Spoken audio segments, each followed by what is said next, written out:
Alright, update number 20. Got some interior stuff done here. Got the dash bezel gauges all in for good now. We have the my Sirius radio dock, and the radio is actually probably hear it in the background. Have the JVC radio in. This has got the Bluetooth and the hands-free phone stuff, you know, USB plug.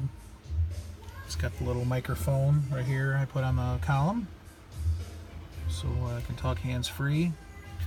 Have the USB charging ports, cigarette lighter one. I have a, I guess like a portable CB that I use. I'll plug in there.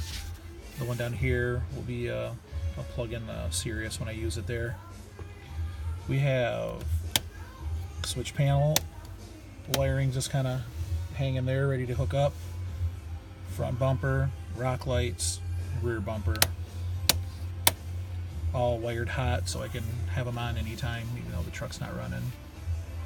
We have the Speedhut tachometer, programmable shift light. She's set at 5500, I think I put it at. Got the GPS speedometer. Only goes to 80 because I don't want to die. And we have the multi-gauge with the fuel, water, oil, and voltage. Everything, they use LED lighting. You can see it there. Got the speakers in the dash hooked up. Radio works there. I still have to wire in the amplifier to the sub and the back speakers, but everything sounds good there. Gauges also have warning lights, programmable, which is awesome. So I have the oil pressure warning light is on now because it comes on anything below 5 psi. Eighth of a tank of fuel, warning light will come on. 225 degree water temp, warning light will come on. Anything below 10 volts, warning light will come on.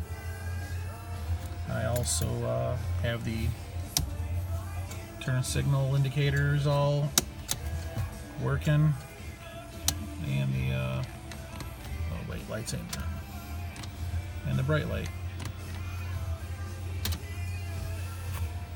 So yeah, they turn out pretty good.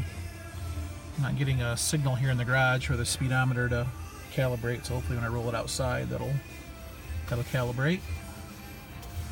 But very happy with that so far. Just got to get the rest of the stereo wired up and just hear how the subwoofer sounds. So we'll find out here shortly.